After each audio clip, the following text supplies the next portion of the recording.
I'll be moderating this panel this morning with Anne, my partner. She's the managing partner of Deloitte East Africa.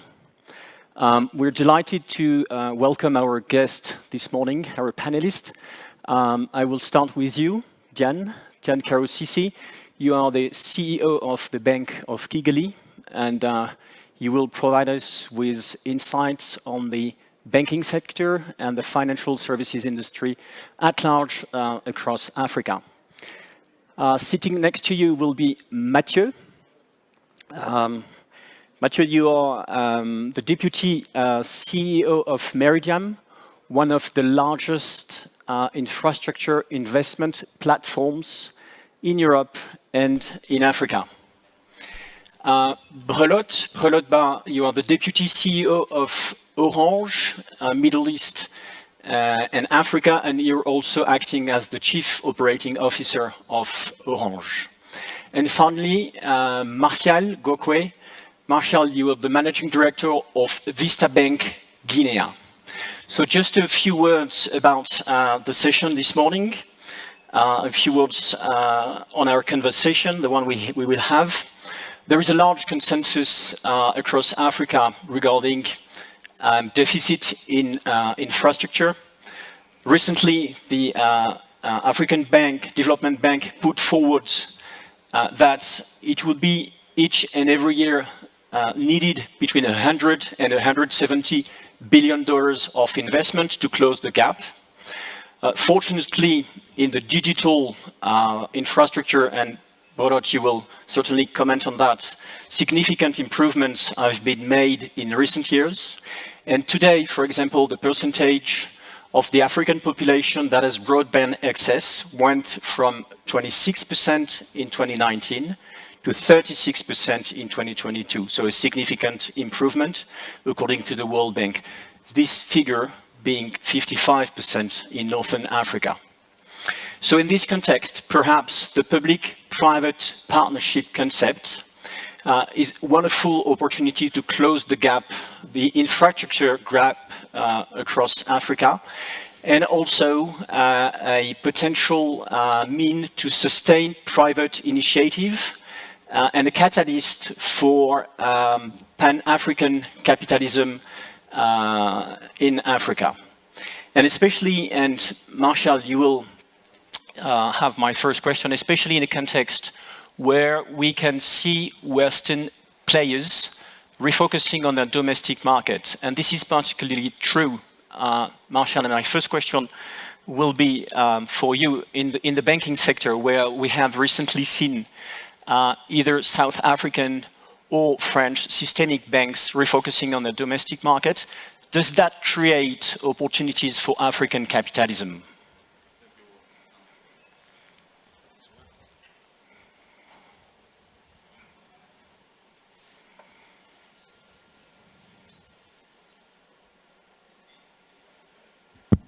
Okay, it's working. Thank you so much. Thank you very much. It's a great pleasure to be with you today. I would also like to send you the greetings of our chairman, Simon Torre, who is not coming for familiar reasons. I think this strategic disengagement of foreign bank in Africa is a great opportunity. As you said, there is a need to invest more in Africa. We always say that it's the time of Africa. We need more investment in the infrastructure. We need more investment in retail banking. We need more investment in corporate banking, and we need to do it ourselves. So this movement gives us an opportunity to build strong and large, let's say, Pan-African group. And it's what we used to do in Vista. We bought already some assets from other banks, and now we are in 5 countries, but by the end of the year, we'll be in 16 countries. And by the end of year 2027, we'll be at least at 25 countries. By doing that, it's not only to be in several countries, it's to finance our continent, it's to finance our regions, it's to finance our countries, and at the end of the day, is to give support to our customers. You know, with this program of African Trade Program, we have a client not only in Guinea or in Kigali, but also in Guinea, in Kigali, in South Africa, in Cote d'Ivoire, in Senegal. And to be in this country as a group, we'll know better this customer, and we can do more to them, and we can do more to our continent, we can do more to our countries. So for us, definitely is a great opportunity, and then we'll continue to seize it to be more a big group to our continent. So it's a big opportunity, and we'll do that. Thank you. Thank you. So Mathieu, according to UNCTAD, the FDI has remained constant at about 48 billion in 2023. So it seems Africa is the last region for FDI. Based on your experience, what do you think makes PPP successful? Why does it fail? When it does, just give us your views on, I guess, PPP and what works and what doesn't. Sure, thank you, and good morning, everyone. I think first that's interesting to see where PPPs fail and where they succeed. I think first of all, 90% of the projects under development, being PPPs later, fail. On the other way around, the ones which have been developed, which have been closed, more than 90% of them succeed, and the default rate is one of the lower in the world. So there is this huge difference before and after. So before developing a PPP, what are the key issues we should avoid? I think there are three key features that have to be there, and that's the ones on which we focus when we start to invest. I mean, the first one is these projects have to be essential. PPP and public partnerships in general are complex and expensive structure and projects, and they need to deliver essential service for the communities, the population, the government, and that's really number one criteria. The second one is actually quite, the most important, that's project preparation. Most of the projects lack a strong and comprehensive preparation that can be done both and should be done both by the public sector and the private sector. So that's the reason leading to most of the failures. Solid project preparation in terms of feasibility studies, technical study, revenue study. So that's really the basics, but most of the time they are not sufficiently done. That's of course less exciting than starting to build, but that's really critical. And the third one, that's affordability. Often we see a mismatch between what the client, either the government or the users, the end users, are ready to pay, and what is designed for the project, the specifications.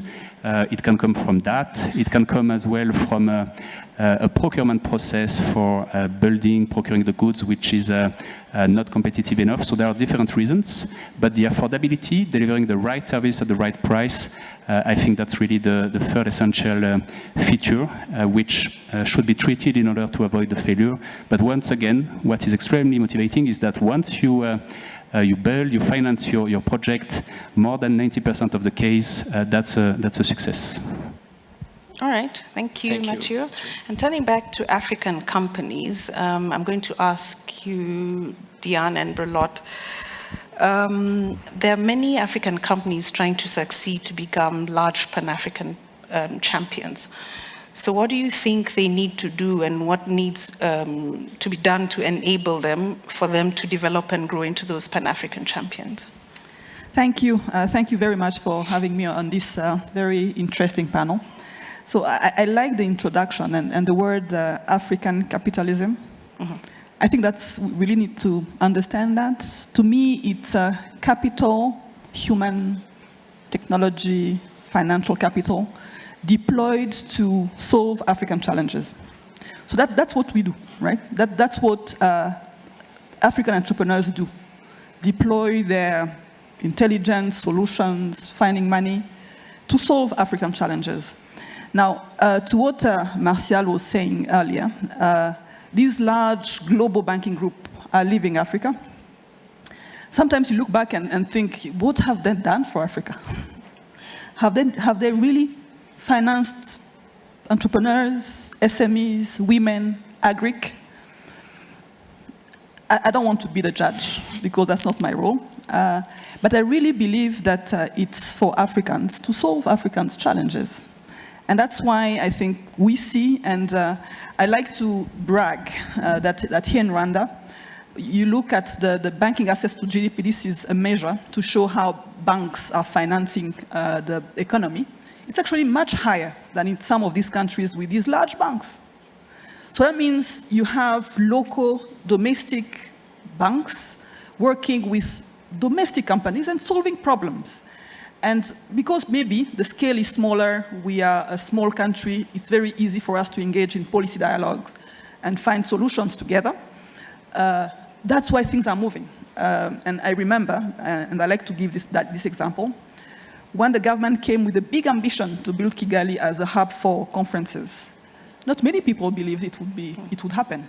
So we were the only bank to say, we are together. What are we financing? And this beautiful venue was financed by the bank, and the rest is history.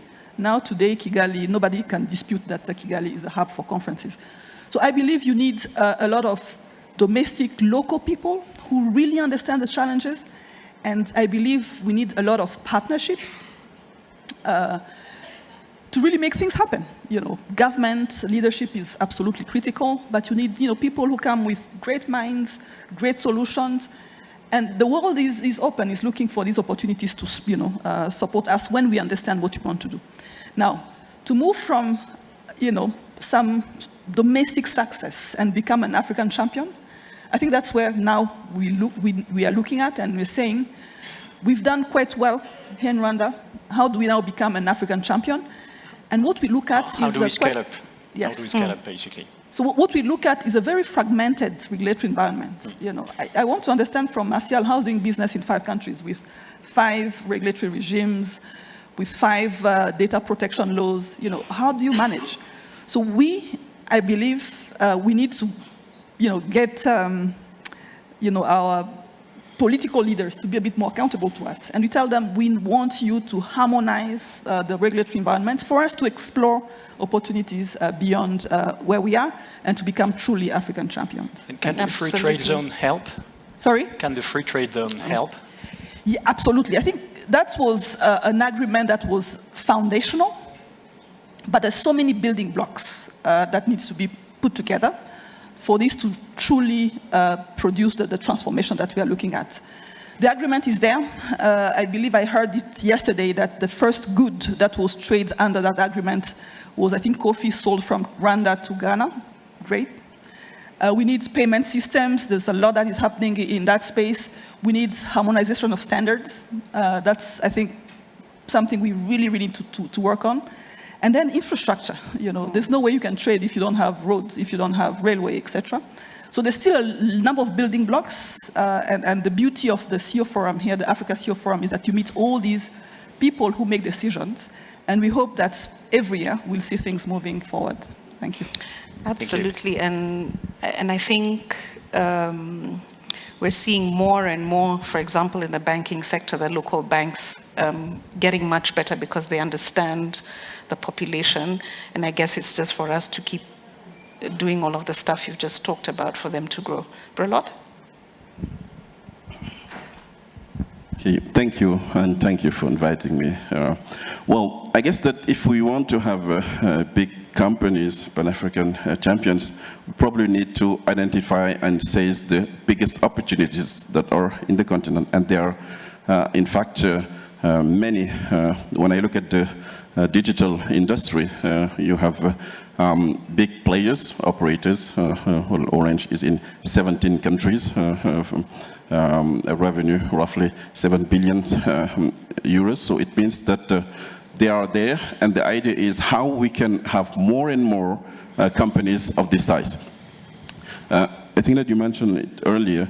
When we look at the mobile and internet industry, this has probably been the biggest success of Africa for the last years. And we can also say the same for the mobile money industry. When we look at the figures, the GSMA said that we have more than 300 millions that are using internet, and more importantly, 600 millions are covered but not using it. And this is really a very big opportunity going forward. Digitalizing is coming forward in Africa. We have basically 1 out of 2 connections that are on smartphones, and this will reach 90% by 2030, according to GSMA. And it unlocks a big, big potential. When we look at the giants, for instance, in the US, look at Meta, they have 3 billion active customers per month, and revenue of more than 130 billion revenue, because they are tapping in these big volumes. So if we have companies that can address these challenges, because these 600 million, for instance, that are covered and not using, you have many reasons, affordability, but one of them is what's in it for me. So it means that you need to understand, as mentioned earlier, the local needs, for instance, how I can address farmers so that they can use the internet, and that's how we can really have big volumes, and it translates, of course, in terms of revenues. But it means, for instance, if you're in Rwanda or in Cameroon, you want to address the big markets, you need to have regulations that is the same in this country. So it means that regulation is important. Regulation is also important for another matter, which is long-term. If we want to have champions, they need to be financed. Of course, banks are financing, but we also need equity. And if we need to have this equity on the long run, it means that predictable regulations. And we need also, great leaders that understand the market, that are well-trained, financed, and then eventually, I think we can grow more and more enterprises that are Pan-African. In Orange, for instance, we have launched our super app, which is Maxit. The aim is to reach 100 million, so it means that all customers can use this and access to the whole customer base, and then they will not need to be in each and every country. So these are, for us, how we can tap into the biggest potentials, and that translates, of course, in terms of numbers, provided that we have great leaders that are trained, well-financed, with equity, good regulations, and, of course, seizing the biggest opportunities.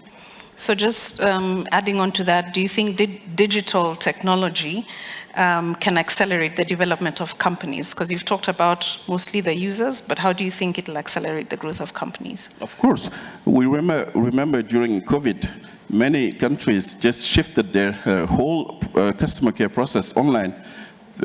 Using e-commerce, they could address customers. So digital technologies can help in many ways. First, by tapping, on all the customers that have these applications, right? With the new technologies we've mentioned earlier, Gen AI, generative AI, it is really a transforming technology that can help to better understand the customers, using data to better know customers and then have a bigger reach. And it can also help in terms of reducing the cost of operations. I think that my neighbor mentioned the affordability. If you want to have affordable, we need to really harness all the power of digital and bringing down the costs and being more productive, more efficient, and then being more successful, because we'll have more customers, less costs, and then being more profitable. I can give an example, for instance, on the cloud solutions that help enterprises as we speak to not only be able to meet with teams that are in different countries, but also can run their business processes across the board in all these countries. So there are definitely many ways to be successful using this technology, but you need to be trained, because you need to be aware on what are all the possibilities. So training really goes with these opportunities. You need to understand them, and that's why maybe we can come back to it later. This is key to harness all the potential of digital. Thank you. Thank you. Back to PPPs with one question for you, Deloitte, and one question for you, Mathieu. The PPPs are needed to ensure the development of infrastructure in Africa. We've already commented on that, both in the digital field and in the physical field. So for you, Deloitte, what model of PPP would you recommend? And for you, Mathieu, what will make Africa the next manufacturing hub? Whoever wants to start. Excellent. I will start and give a break to Deloitte. No, I mean, of course, as my colleagues mentioned, the free trade continental agreement is a great opportunity to leverage on in order to reach that objective. But I think there are two specific sectors which these days are huge opportunities on which really there is the possibility to really change the situation. I think the first one is the transformation of minerals and critical minerals. There is, of course, a race for access to these minerals, supporting the energy transition globally, and most of them, or a large part of them, are on the continent. So there is really a strong leverage and the possibility for many African players to be positioned in order to deliver this transformation across the value chain, and I think that's really one which has to be seized. And the other one, that's agriculture. There, that's a huge quantity of smaller industries, smaller transformation projects, which are everywhere, and that's not only to serve the global market, but that's more importantly to serve the huge continental market. So I think that's the two key sectors where really this transformation is already happening, but can even happen more. And I think that's really where, of course, then there is a need for infrastructure. Ourselves at Meridiam, we are seeing how can we deliver the energy, the transport, the logistics, which is facilitating these ventures, and that's clearly eventually strong off-takers, users that can make these infrastructure projects possible. And I was mentioning earlier the affordability. That's where, of course, these infrastructure projects need to be at the right cost, the right price, in order to make these ventures possible. Thank you. Thank you, Mathieu. And Deloitte, on your side. I think that you mentioned in the beginning the investment gap in Africa that is around 100 or 170 billions a year. Which is massive. Yeah, this is really massive. But we need to understand why this is massive, given the size of Africa. You know, we have 30 million square kilometers, 3 times the US, 3 times also China, and with, to some extent, low density.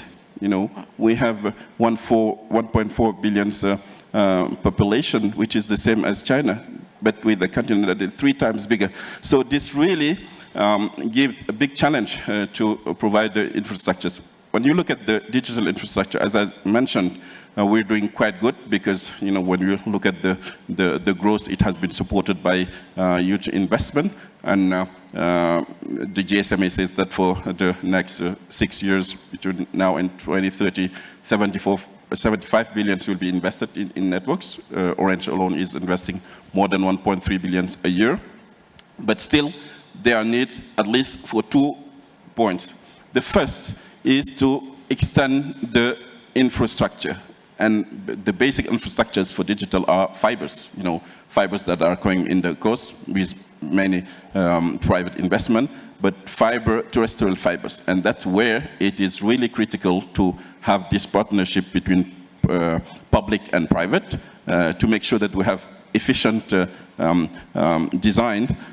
I was CEO in Orange Mali, for instance. And access to public facilities and things Absolutely. like that. In Mali, for instance, with 1.2 million square kilometers where I was CEO, it's really very difficult to bring the fiber everywhere. So that's why we need to partner between the public, the government, and all operators to make sure that we have equal access to lower down the costs. And one reason why it's very critical to have the government on board is the long term. We're building these infrastructures for 10, 20 years. So it means that regulation should stay as it is and not changing over time, so that we will not invest and then 3 years down the line it has changed and the whole business case is really down. So this is important for infrastructures. The second is for inclusion. Yet we have invested, covered hundreds of millions, but we still have 200 million Africans that are not connected. in the rural areas, okay, why would you, well, for a private company, put a tower for like $100,000 US dollar, just covering 500 people that will give you $1 per month, you know, for 12 or 13 years, you will not recover only the investment. So this is the role of the governments to make sure that we're leaving no one behind, and we have really very innovative, for instance, reverse auctions that are working fine in Morocco, in Burkina, reverse auctions to make sure that we cover this one. But if we are also true to ourselves, we should admit that some PPPs are not working. For instance, in some countries, you will find a government raising huge debt, investing in infrastructures that are really costly, and then say to private companies, okay, use it, but it's 10 times the price. So we will not use it. The burden of the debt will be there on behalf of communities that really need this infrastructure. So let's be very mindful on what are the PPPs that we're using, but it's really critical if we want to address these 100 billion USD investment in the digital infrastructures going forward. Thank you, Gadret. So Diane, where do banks come in? What's their role in financing all these investments with our grand ambitions? And how does the banking sector then become essential to the development of our large African companies? So I think that the basic role of banks is to collect savings, which are not very important in Africa yet, and deploy them into investment, productive investment. That's what we do. I think that's the basis of what we do. And now we are looking at investment that is productive. And when we say productive, is we want investment that are going to provide opportunities for us to even lend more. And we want to build value chains and ecosystems. And I think in this day and age where everyone is looking at sustainable economic development and transformation, I think that the value of strategic partnerships is very important. And I've seen us banks partnering with telcos to actually provide impact, build together products that are really addressing challenges of the people. Banks nowadays partner with philanthropies, with DFIs, with research organizations to actually build solutions that can scale quickly and provide impact. So what we do is, again, we need to find ways to collect or foster long-term savings, and this is the role of banks, but together with policymakers and government, we need to have the right products to tell people you can save for the long term. And then at the same time, our role is to deploy these long-term savings when we get them into productive investment, and to multiply and to have more scale, but also more spillover effects.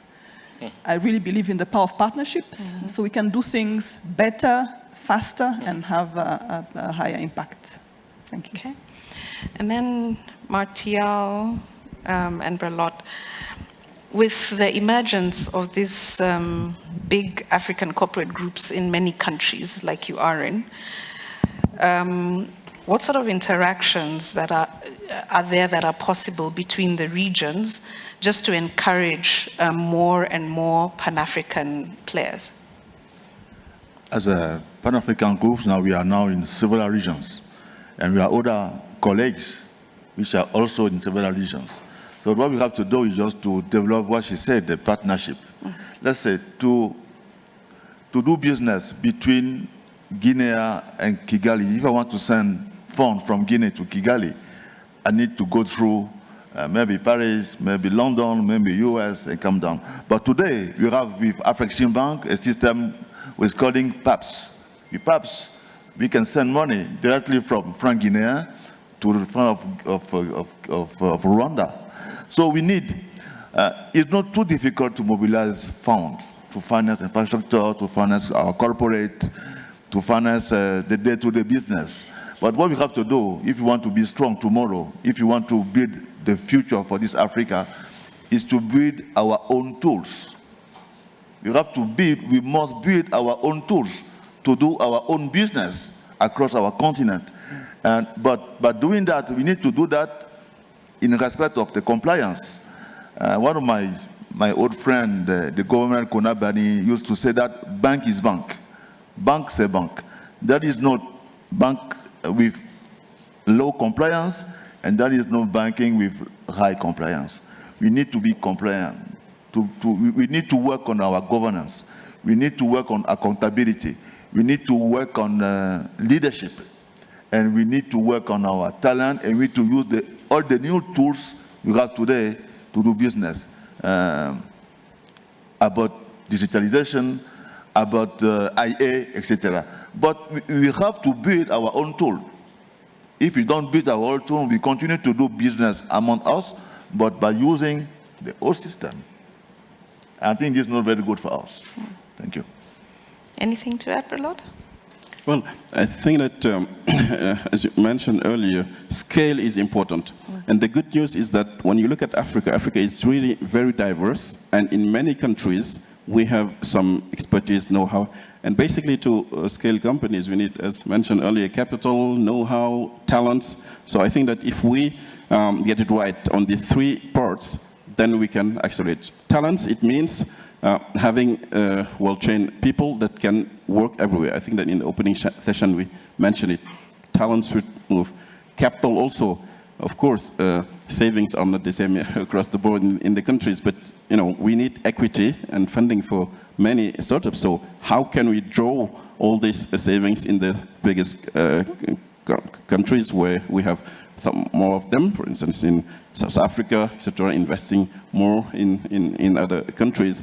And the third is the know-how. For instance, in Orange, we take pride in having what we call a program, which is basically benchmarking across the board in the countries and making sure that we choose the best solution and deploy it in all the different countries. So I think that we need to learn in the expertise that we have, the successes, and the last point I had to mention, I think my neighbor said it, is the global market. There is nothing we can do if we keep on having 55 regulations, 54 rules, different rules, etc. This is the opposite of scale that we want to bring. Okay, one more question for you, Diane. What do companies need to do to flourish economically, but having a positive social impact on the continent? Wow, so this is not an easy question. I think above everything, I think companies need leadership.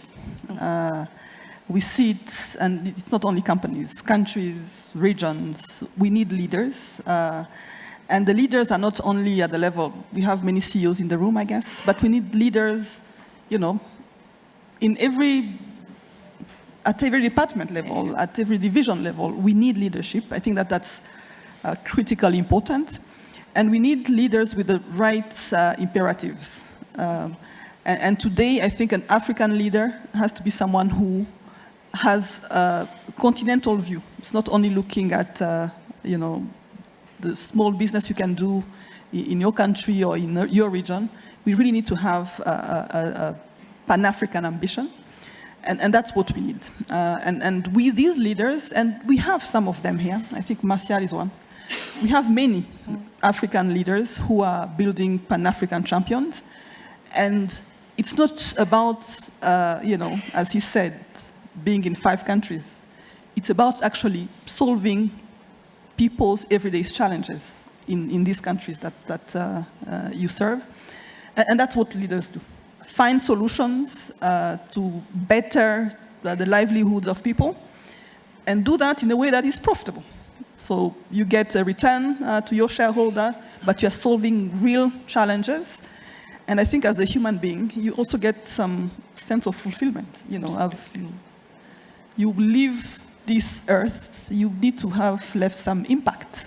And the impact, nobody will remember the money you made. I think people will remember the impact you had. And that's what I think we need to see more of. We need to see a crop of African leaders who have a Pan-African ambition and who really want to solve people's problems. Excellent. Thank you, Diane. That brings me to our last question, which is for the four of you, for all of you, before we take questions from the audience. Diane, you a little bit touched base on that during the session, but could you share with the audience tips and insights on how to make African companies bigger and global? I think if we had the formula or the recipe, we would not be discussing challenges. But I'm sure you have insights and tips.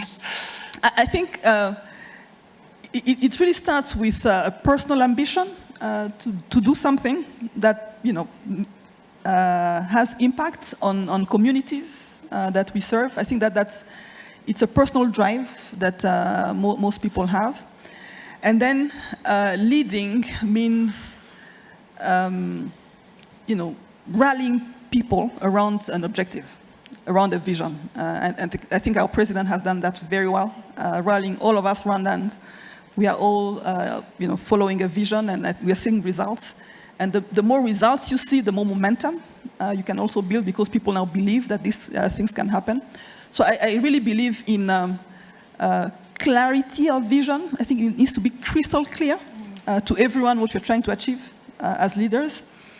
And I think we need to be consistent because the world has so many distractions.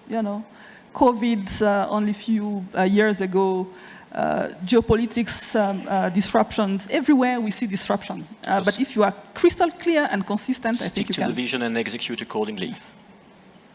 So I'll really focus on clarity. It has to be very clear for everyone, and then we keep track, consistency. Thank you.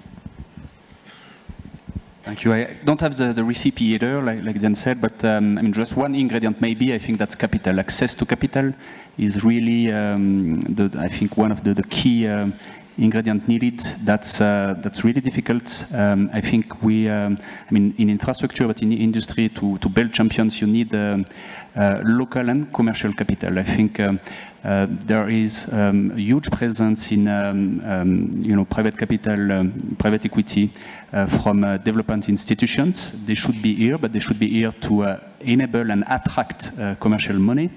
I think that's the number one. We, ourselves at Meridiam, we managed to leverage on a few DFIs in order to attract 75% of the money we raised for Africa, which is $1.7 billion from commercial money. So that's first challenge, and the second one is local capital. Ourselves, we have a few African investors, but we need more, and I think there is a need to allocate more local capital for industries, corporates, for them to be global, and this capital needs, I think, to come from insurance life companies, from pension funds, from public institutions, really from the masses, in order to have the right expectations. And let's make no mistake, I don't think that should come only from a few ultra-rich people who have too high expectations and would cherry pick, but really from the masses. And these institutions today, and when we meet them, I think they have two issues. One is regulation, which for most of them prevent them to allocate money to alternatives, either private equity or infrastructure or whatever alternative. And I think so the money is there, but it's a question of allocation. Indeed, that's not possible for, as per regulation, when you discuss with most of the pension funds. And the second issue is they tend to focus for different reasons on local sovereign bonds. That's needed, of course, but I think that's a drain on what else should be done. So both for regulation and financial reasons, there is not yet the right allocation, but progressively that's changing, and we have to support that. Thank you, Mathieu. Broad Marshall, insights on how to make African companies stronger and global. Stronger and global. Well, I think that we mentioned it earlier. We're in an exciting time where Africa is growing, populations, etc. But I really second this year of the Rwanda on leadership. leaders are making business and not the other way around. We should have great leaders, well-trained, and that understand the potential of digital. There was a joke on, will AI replace humans? And somebody said, no, humans using AI will replace humans that don't. So it means that we really need to understand how powerful digital is nowadays and put it at the heart of any strategy. The good news is that we have a young populations that understand all this. So this is a very big asset for Africa, the biggest one in all the continents in terms of size. So just help them securing financing, train them. That's why we have, for instance, the Orange Digital Centers. We have trained so far 1 million Africans freely to coding in the Orange Digital Centers that we have 17 in Africa, to make sure that they understand, they are familiar with all these technologies, and we have partnerships with all the big techs, Amazons, etc., to freely trade them so that they are used to that. Financing is important. We've seen that all the big champions haven't been built yesterday. In fact, they are here since 20, 30, 40 years, so it needs to be on the long term. And I think that public has also a role to play. Regulation is one of them, rule of law. And with all these ingredients, I think that we can make many, many, many big African champions. I can't wait to see that. Marshall, a view on that? The same question. Yes, let's say, it's for all of you. I think we need to be concrete. We have to build the future for the next generation. To doing that, I think you said, we need leadership.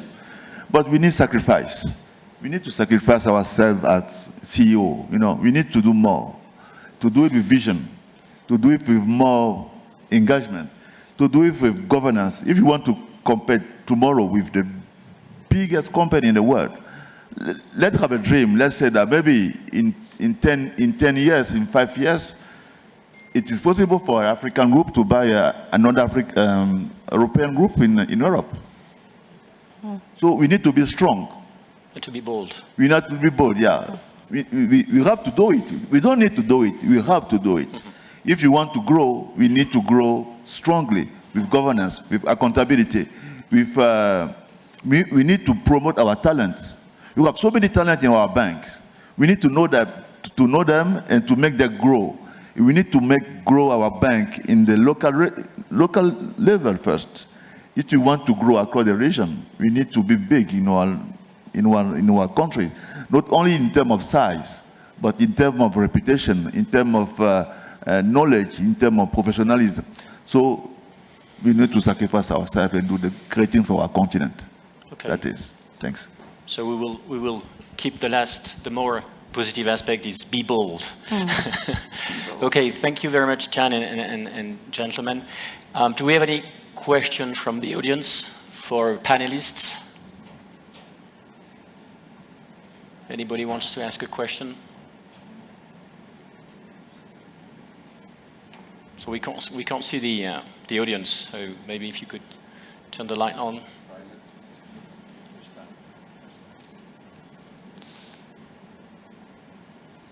No question from the audience? Yes, there is one. There is one there. Thank you. Thank you very much. My name is Lai Labode from Nigeria. I'm the founder and CEO of Cash Token Africa. I think what Africa needs, essentially, is a new generation of socially smart business models. And that is a marriage of successful enterprises and social development. In Nigeria today, we have a company called Cash Token Africa that is a cash reward as a service. But essentially, what we're doing is that while we provide our services to the MTNs of this world, where they use our platform and our product to reward their customers, it is designed to touch the lives of their customer. If you buy from MTN, for example, and they reward you with our product, it will instantly put some cash in your wallet and put you into a weekly consumer draw.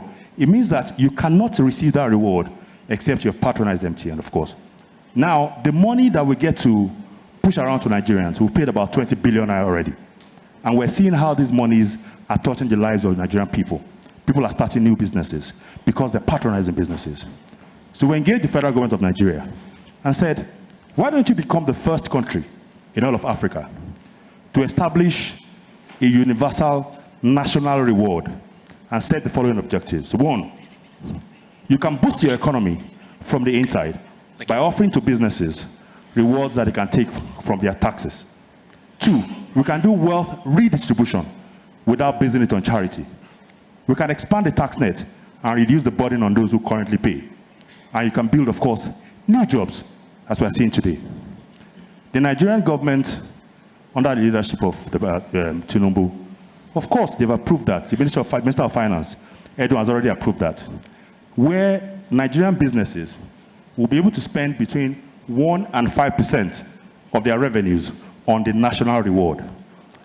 Now, that's a big boost for businesses. Now, those businesses make more money. It means that government can earn more taxes. And then, we're able to push about 5 trillion naira directly back to Nigerians that are able to use to do businesses. Those are the things that we actually need to happen. Without having to borrow money, without having to beg for charity, you see that you grow an economy and then you are doing wealth redistribution. We think that this needs to go across Africa. We're engaging many other countries, that there's so much more that you can actually do. Now, doing this means that you become big at home first. You impact the lives of the people. While I want to make money from around the world, where we're on an expansion drive, I'm much more interested in seeing how young Africans, and we have loads of them. I was just listening to Aigi Mokwede in the other session that we had, how many more Africans we're going to see, young people, in another 30 years, all over the place. How do we empower them? How do they build the next generation of businesses? So we need to get more creative. It isn't just about the talk shops and the likes. Let's get more practical. Let's do things that we can hold on to, not just 5 years from now, but 20 years from now. Thank you very much. Thank you.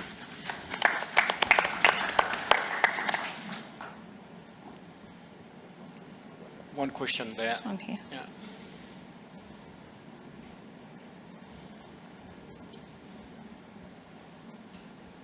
Thank you. Good morning, everybody. My name is Jane Beria.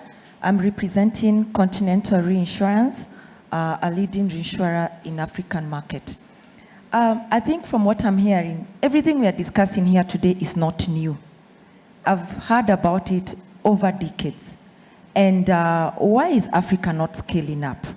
I keep looking at access to capital. What are some challenges that we face on a day-to-day basis? We have the best policies on paper. Where are we ailing from? From where I come from, I think it's simply from leadership, governance, and accountability. If we tackle that and we improve our credit ratings, why is capital so expensive for Africa? Why? Because our credit rating is so high. I mean, the risk is extremely high. If we sort out that, everything else I think will fall in place. We have the best policies on paper, but the only differentiator between the paper and the practical is just that in between that we need to work on. And according from where I see it, and as an organization, that is the only thing that is really maybe not 100% fail in Africa, but what is dragging us behind. Thank you. Thank you. One more question here. Or there was a comment, but maybe we'll have a question.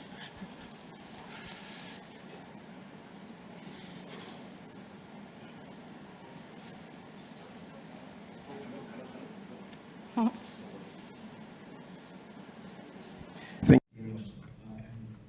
you to the panel. I think you've done a wonderful job.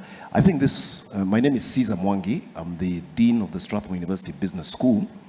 And I think this question follows up on, I think, Jane Beria, who mentioned that if we're to look at all the factors that are ailing the continent, we can narrow down to the whole issue of leadership and governance. But if you observe that issue, there is business leadership, which may have the will to do very well, but there's also political leadership, which is so critical to create that enabling environment. One observation, perhaps, which I would like to make and ask the panelists to comment on is the very willing business leadership that wants success in their countries and across the continent is unable to influence the political leadership because they say, I may be wrong, we don't engage in politics. But the force of business can be very powerful in influencing political leadership to bring around, I think what Jane was saying, what Diane was saying, the desired leadership for impactful change for the common good. And I think that is what has been lacking. In the process, the leadership environment has led, yes, in prosperity, in patches, but led to the poverty of the majority. So I want to ask the panelists, what can business do better to influence political leadership, which is essential to the transformation that we require? Thank you. Thank you. Who wants to take the question? Not an easy one. To influence political. Mike is there. Wow, that's not an easy one. What can business do to influence political leadership? I think that was the question. Yeah. I think it really goes with dialogue, constant dialogue. I think we need to sit at the table regularly together, and we need to be able to look each other in the eye and actually be accountable to each other.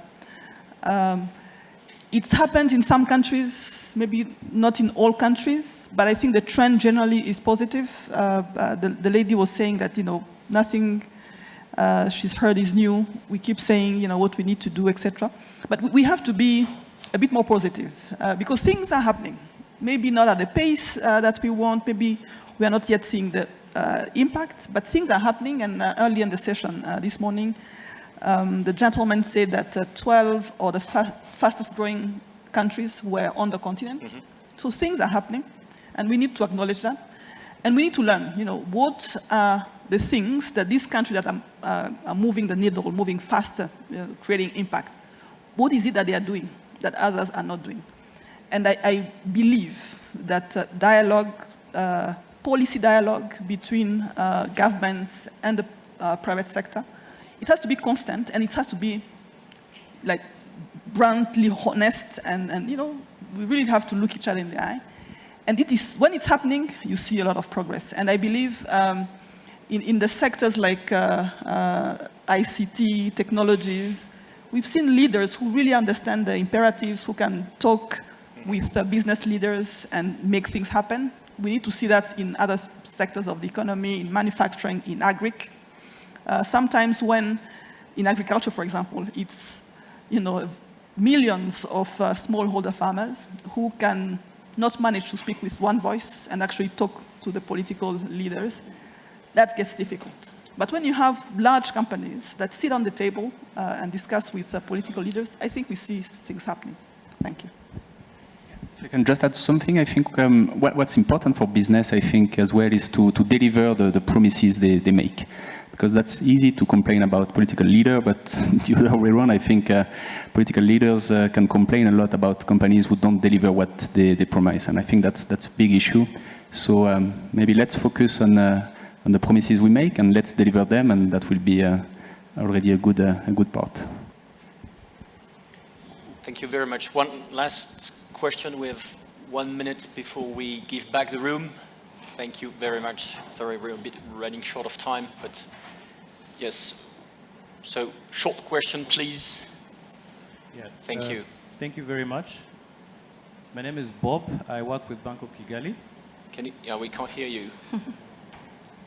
Yes. Can you hear me now? Thank you. Yes, I'm saying my name is Bob. I work with Bank of Kigali. And I think we've talked about many other things, including infrastructure deficits and building a population that has young people that will take over. And my question has led me to this quick one for all the CEOs on the panel. How do you align your company's growth with sustainable development goals? And what opportunities does this alignment create for young Africans looking to make a positive change? Thank you. So 2 questions in one. How do you align sustainable growth and growth? If I got it correctly, that's the first one. And who wants to take the question? I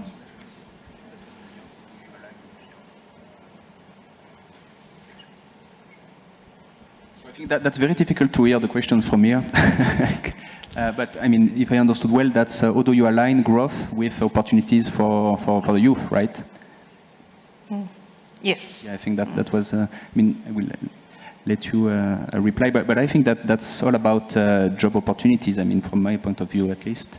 This growth has to, and the business we develop and the growth which is created has to offer good job opportunities for young populations, and of course, I think that's where we as business are expected. That's what we try to offer on every business, every dollar of capital we allocate. It has to generate job opportunities, both on the direct investment and the indirect investment. But maybe I can add on one point, is if we want to make champions, young people should not only look at jobs, but also how they can create jobs.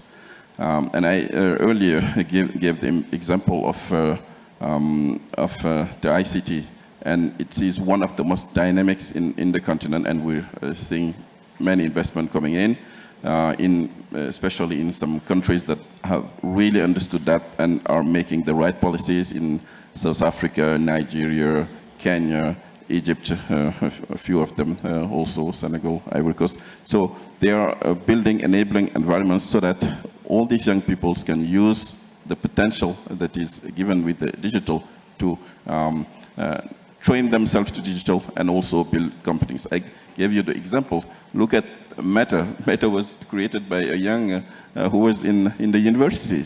And today, Meta is 134 billion revenues just, and 1.2 trillion in terms of market cap. So I think that we can have many of these youngs in our countries and then build on the long run, because it's not 1 month's journey, 10, 20, 30 years. So you need to bear this distance and then come with the big champions that we will be all proud of.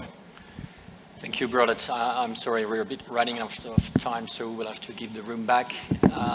Diane, Mathieu, Brelotte, and Marshall, thank you very much for your vision and insights. It was a pleasure having you on the panel this morning. Thank you very much. Thank you very much.